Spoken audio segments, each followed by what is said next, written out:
الحمد للہ عدد خلقہ ورضا نفسہ وزنۃ عرشہ ومداد کلماتہ والصلاۃ والسلام علی صفوۃ رسلہ وخیر خلقہ محمد وآلہ وصحبہ اما بعد فاعوذ باللہ من الشیطان الرجیم بسم اللہ الرحمن الرحیم وَلْتَكُن مِّنكُمْ أُمَّةٌ يَدْعُونَ إِلَى الْخَيْرِ وَيَأْمُرُونَ بِالْمَعْرُوفِ وَيَنْهَوْنَ عَنِ الْمُنكَرِ وَأُولَئِكَ هُمُ الْمُفْلِحُونَ صدق اللہ العلی العظیم وبلغنا رسولہ النبی الامی الکریم۔ قابل عزت تکریم معزز سامعین کرام، کل کی آیت میں اور پرسوں کی آیت کریمہ میں اللہ رب العالمین نے دنیا اور آخرت کی نجات کا، عظمت کا ذکر فرمایا تھا کہ دنیا اور آخرت کی کامیابی، ترقی اور مصائب سے نجات تقوی کے اندر ہے۔ نمبر 2، قرآن کو مضبوطی سے تھامنے کے اندر ہے کہ مضبوطی سے قرآن کو تھامو، تمہارا اتحاد برقرار ہے، تمہارا انتظام، نظم برقرار ہوگا، اور اگر قرآن کو چھوڑ دو گے تفرقہ بازی میں مبتلا ہو جاؤ گے، تفرقہ بازی ہوگا، انتشار ہوگا، اللہ کی برکت رحمت اٹھ جائے گی، نقصان کھاؤ گے۔ آج کی آیت کریمہ میں یہ 2 چیزیں ہر بندی کی اصلاح کے ذریعے تھیں کہ ہر بندہ اپنے اندر تقوی پرہیز پیدا کرے، وہ تفصیل پرسوں سنی تھی۔ نمبر 2، قرآن کے ساتھ ہر بندہ گہرا تعلق، ربط، جوڑ پیدا کرے، اصلاح ہوتی چلی جائے گی۔ یہ تھا ہر بندے کا اور ہر جماعت کا انفرادی عمل۔ آج اللہ نے فرمایا جب تمہاری اصلاح ہوگی تو اگلا ایک قدم اٹھاؤ۔ تمہارے اندر قرآن آ گیا، پرہیزگاری آ گئی ہے، اب معاشرے کی اصلاح کی فکر کرو، معاشرے کی اصلاح کرو، شر اور فساد ختم ہو جائے۔ صرف اکیلا نیک بننا کافی نہیں ہے، صرف صالح بننا کافی نہیں ہے، مصلح بنو۔ صالح معنی نیک بننا، مصلح دوسروں کو نیک بناؤ، اصلاح کرو۔ اور اصلاح کے اللہ نے آج 3 ضابطے بتائے۔ نمبر 1، فرمایا یاد رکھنا تم میں سے سارے نہ بھی ہوں، ایک جماعت ایسی ہو جو خیر کی طرف لوگوں کو لائے، بلائے۔ نمبر 2، معروف کا، بلائی کا، نیکی کا دوسروں کو حکم کرتی رہے۔ نمبر 3، لوگوں کو برائیوں سے روکتی رہے۔ یہ 3 کام کرو، معاشرے کی اصلاح ہو جائے گی، شر اور فساد، جنم دین لینا ختم، تم کامیاب ہو جاؤ گے۔ اللہ ہم سب کو عمل کی توفیق نصیب فرمائے۔ گویا آج مصلح بننے کا حکم دے دیا، اور مصلح بننے کے لیے 3 ذمہ داریاں، 3 فرائض عائد کیے ہیں قرآن نے۔ لفظی ترجمہ سماعت فرمایا وَلْتَكُن، پس چاہیے کہ ہو جائے، منکم، تم میں سے، امتن، ایک جماعت، تم میں سے ایک جماعت ہو، یدعون، وہ دعوت دیتی رہے، الی الخیر، خیر کی طرف دوسروں کو۔ نمبر 2، وَيَأْمُرُونَ، اور وہ حکم کرتی رہے لوگوں کو، بالمعروف، نیکی کا، بلائی کا۔ وَيَنْهَوْنَ، نمبر 3، وہ روکتے رہیں دوسرے لوگوں کو، عَنِ الْمُنْكَرِ، برائی سے۔ یہ 3 کام کرو، نتیجہ وَأُولَئِكَ، یہی 3 صفات والے لوگ، ہم المفلحون، کامیابی پانے والے ہیں۔ اللہ ہم سب کو ان پہ عمل کی توفیق نصیب فرمائے۔ قرآن کا ایک اسلوب ہے. پہلے قرآن نے ہر انسان کی اصلاح کے مرکزی 2 ضابطے بیان کیے ہیں کہ پرہیز اپنے اندر لاؤ. اور وہ تفصیل کس کس چیز سے پرہیز ہے پرسوں کے درس میں آپ نے سنا. کل آپ نے سنا اللہ نے فرمایا کہ پرہیز کے ساتھ اپنا زاد، اپنا توشہ، اپنا سفر خرچ، توشہ قرآن کو بنا لو، قرآن کے ساتھ جڑو. یہ 2 چیزیں تمہیں بلندی پر لے جائیں گی، کامیابی پر لے جائیں گی، دنیا کی بھی نجات، آخرت کی بھی نجات. آج فرمایا تمہیں نجات مل گئی نا، معاشرے میں ڈوبے ہوئے لوگوں کا کیا کرو گے؟ تم اکیلے نیک بن جاؤ لیکن معاشرے کے دائیں بائیں شر اور فساد تم پریشان ہو جاؤ گے، تمہاری نیکی بھی کارگر نہیں ہوگی. بگڑے ہوئے معاشرے میں زندگی اجیرن ہو جاتی ہے. اس لیے اللہ نے اس امت کی ایک زبردست ذمہ داری لگائی کہ امت والو، جب تم خود صالح بن گئے تو اگلا درجہ مصلح بننے کی کوشش کر، دوسروں کی اصلاح کی کوشش کر. جب دوسروں کی اصلاح کرو گے، شر ختم، فساد ختم، اور طرح طرح کے جرائم ختم، معاشرہ امن والا بن جائے گا. تمہاری زندگی بھی سکون کی، تمہارا معاشرہ بھی سکون والا، اور اللہ کی برکتیں رحمتیں بھی تمہاری طرف متوجہ ہوں گی. اللہ ہمیں عمل کی توفیق نصیب فرمائے. اور اس کے لیے قرآن کے الفاظ کیسے ہیں؟ مختصر طور پر فرمایا وَلْتَكُن مِّنْكُمْ أُمَّةٌ. وَلْتَكُن میں تاکید دی ہے، اللہ نے زور دیا ہے. اور معنی اس کا عربی گرامر کے اعتبار سے ضرور بضرور تم میں سے ہونا چاہیے، یہ کام ضرور ہو، تاکید ہے. لیکن آگے فرمایا تم میں سے سارے، فرمایا نا منکم، تم میں سے ہو، امتن، ایک جماعت. ساروں کی یہ ایک ڈیوٹی نہیں ہے، کوئی کس ڈیوٹی پہ ہے، کوئی کس ڈیوٹی پہ ہے، لیکن ایک جماعت ہو جو اس فریضے کو پورا کرے. جب ایک جماعت فریضہ پورا کرے گی، باقیوں سے گناہ ساقط ہو گیا.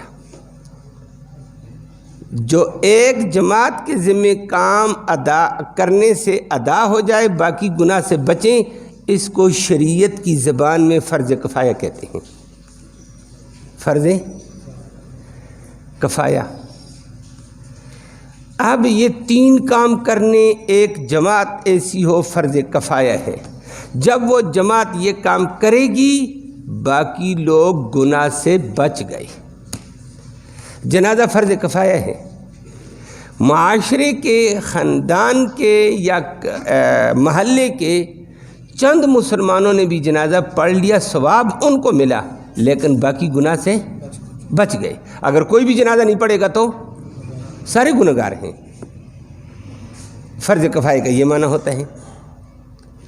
اب یہ نماز اس وقت ہم نے پڑھی، یہ فرض عین ہے.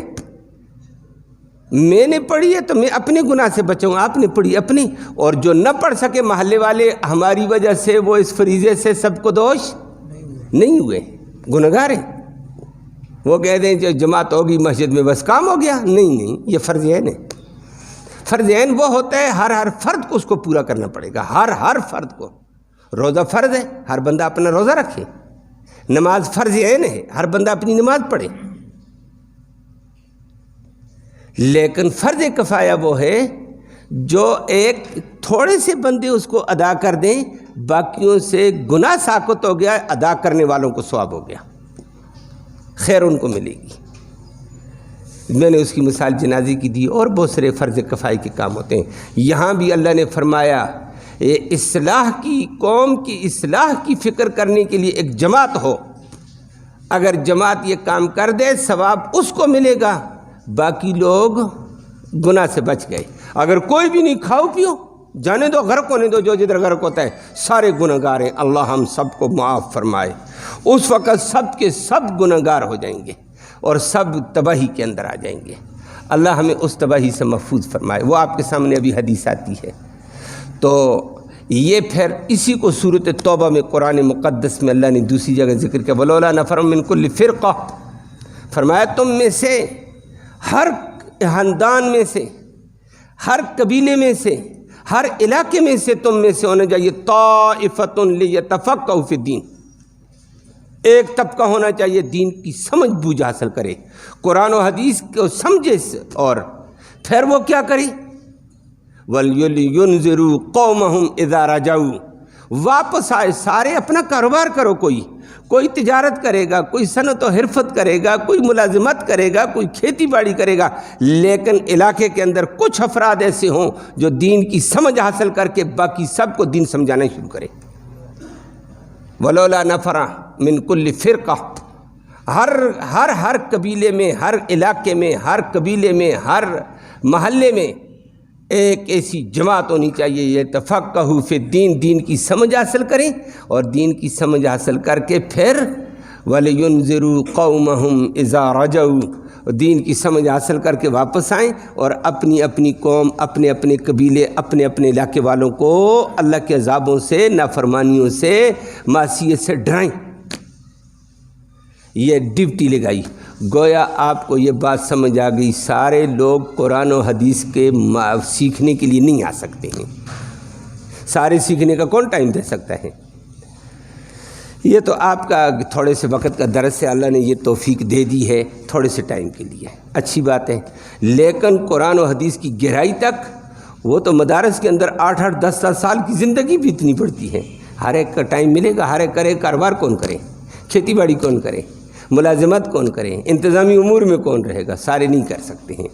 اللہ نے کہا سارے نہیں کر سکتے، ایک جماعت ہونا، دین کو سمجھو، قرآن و حدیث کو سمجھو، پھر باقیوں کو سمجھاؤ تو سارے عذاب سے بچ جائیں گے۔ ایک جماعت کو ہونا ضروری ہے۔ ادھر بھی کہا فَلْتَكُن مِّنْكُمْ أُمَّةٌ، تم میں سے ایک جماعت کا ہونا ضروری ہے، ایک جماعت، ساری کی ساری امت نہیں۔ اسی لیے اس کو امام ابو بکر جساس رحمہ اللہ بہت بڑے مفسر گزرے ہیں، اس نے کہا اس سے پتہ چلا ہے کہ یہ جماعت، یہ جو 3 کام کرنے ہیں، ایک ہر بندے کے ذمہ یہ فرض کفایہ ہے، کچھ بندے اس فرض کفایہ کو پورا کر لیں گے، فریضہ ادا ہو گیا، ثواب مل گیا، گناہ سے لوگ بچ جائیں گے، لیکن سب اگر کاروبار میں لگ جائیں، جانے دو جی جو کچھ ہوتا سارے گناہ گار ہیں، اللہ ہم سب کو اس سے محفوظ فرمائے۔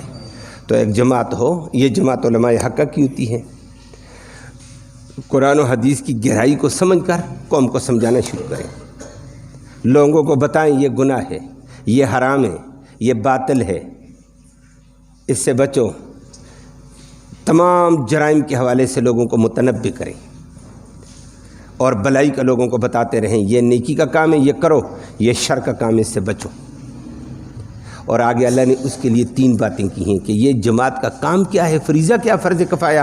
نمبر 1 یدعون الی الخیر، یہ جماعت کام کیا کرے گی، یدعون، یہ دعوت دے گی، الی الخیر، خیر کی۔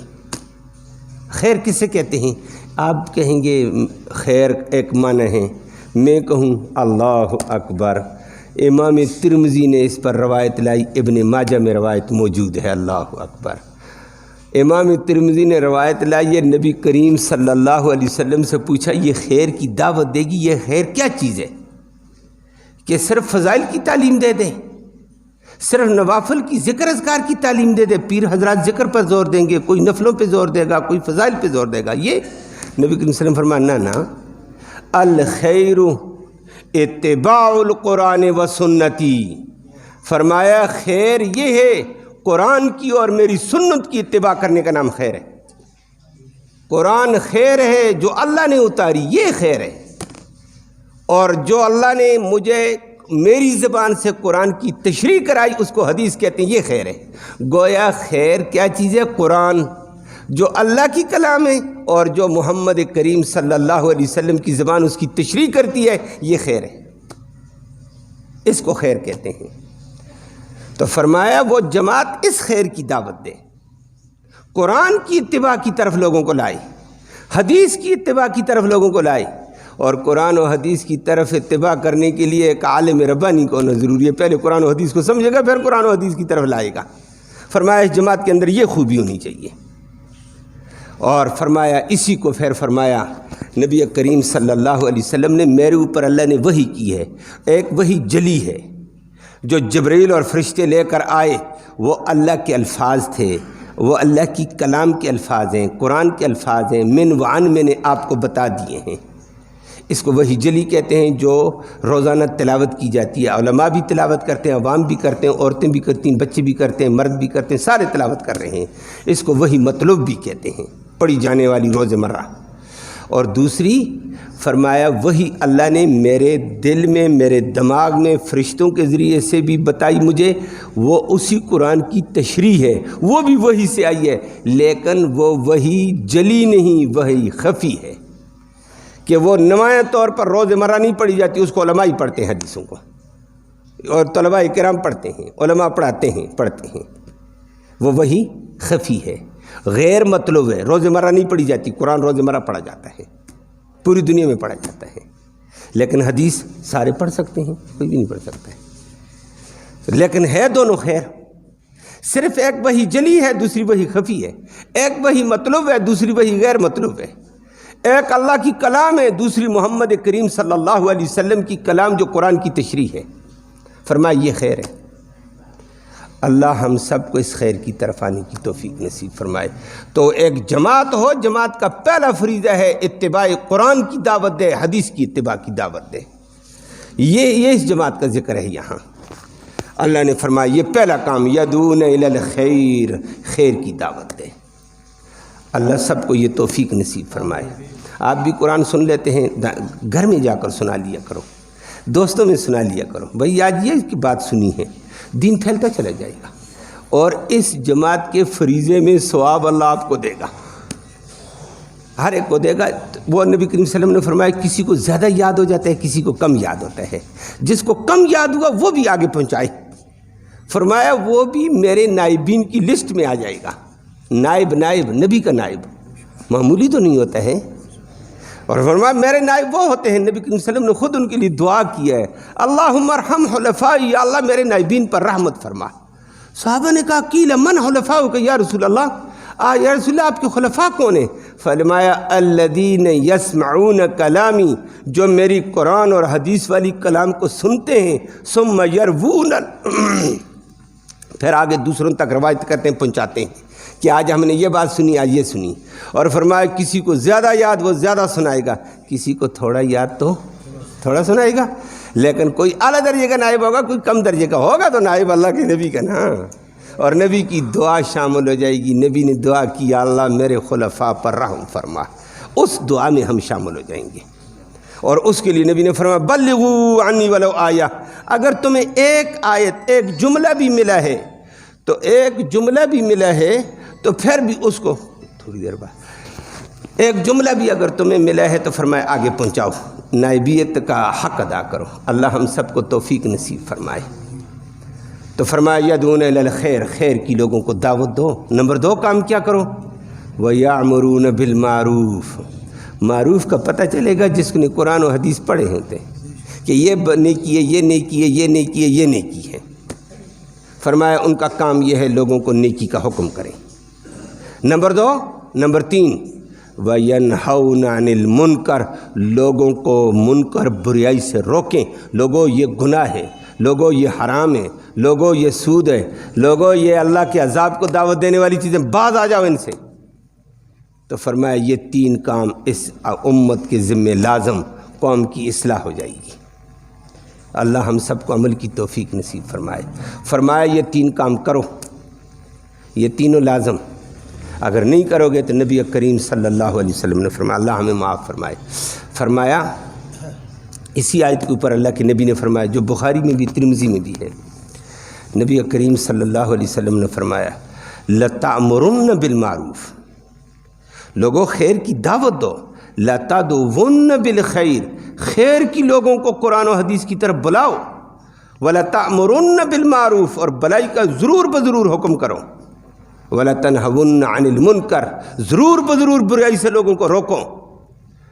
اگر یہ کام تم چھوڑ دو گے، وَإِن تَدْعُونَهُ، اگر تم یہ تینوں کام چھوڑ دو گے، او چھوڑو جی کوئی نہیں سنتا ہے، دفع کرو ان کو، او جی لوگ اپنی اپنی باتیں کرتے ہیں، چھوڑو جی، نہ خاندان میں سنا، نہ قبیلے میں سنا، نہ محلے میں سنا، نہ دوستوں میں، او چھوڑو جی، مگر دماغ کھپائیے، لوگ آگے برا باتیں کرتے ہیں، یہ کرتے ہیں وہ کرتے ہیں۔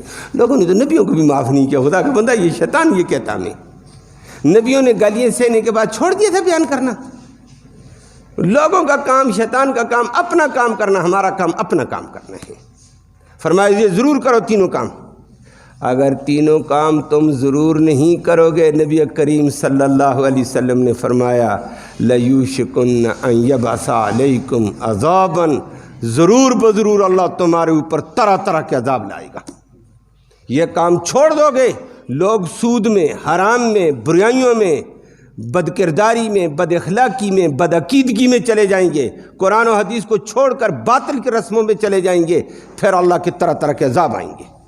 عذاب آؤ گے تو اس وقت تم ثم لتدعونہ، پھر تم اللہ کو کہو گے اللہ اس عذاب کو ہٹا، اللہ اس پریشانی کو ہٹا، اللہ فَأَنَّا يُسْتَجَابُ لَكُمْ، پھر تمہاری دعائیں کوئی قبول نہیں کی جائیں گی، کہ کام اصل خیر کا تم نے چھوڑ دیا، اور تم نے سارے رسموں کے پیچھے، رواجوں کے پیچھے، بدعات کے پیچھے، شرک کے پیچھے، نفاق کے پیچھے، غرض کے پیچھے، مفاد کے پیچھے، دولت کے پیچھے قرآن و حدیث کو چھوڑا، دوڑ لگا دی ہے، اور اب کہتے عذاب نہیں آئے گا تو بچو گے؟ نہیں بچ سکتے۔ فرمایا انا یستجاب لکم، تمہاری دعائیں کہاں قبول کی جائیں گی؟ تمہاری دعائیں قبول نہیں ہوں گی۔ اسی حدیث کے پیش نظر عبداللہ بن عباس فرماتے ہیں لوگوں اس آیت پر، اس حدیث پر عمل کرو، نتیجہ کیا ہوگا؟ کوئی مانا نہ مانا، مانے نہ مانے، حق کی آواز لگاؤ، جائز کو جائز، ناجائز کو ناجائز کہو، قرآن و حدیث کی صدا بلند کرو۔ نتیجہ یہ ہوگا ایک عالم بھی علاقے کے اندر جب حق بیان کرتا نا، اس علاقے کے اندر لوگ مانے نہ مانے، عذاب ٹل جاتا ہے، عذاب نہیں آتا ہے۔ اور اگر عالم بیان کرنا چھوڑ دے، کوئی دین والا بیان کرنا چھوڑ دے، اس علاقے میں عذاب آتا ہے۔ اللہ اکبر۔ اور یہ اسی حدیث کے اوپر آیا ہے، فرمایا یہ کام کرو نہیں تو عذاب الہی آئے گا، دعائیں قبول نہیں ہوں گی، طرح طرح کے عذابوں میں ہوں گے۔ اسی اعتبار سے یہ علماء کرام کو لوگ کبھی کبھی الٹے سیدھے الفاظ سے واقعتاً کہتے ہیں، کبھی کبھی علماء بھی تنگ آ جاتے ہیں، کہتے ہیں چھوڑو جی لوگ یہ کرتے ہیں، اپنا کام کرو، چھوڑو، دفع کرو ان کو، نہ دفع نہ کرو۔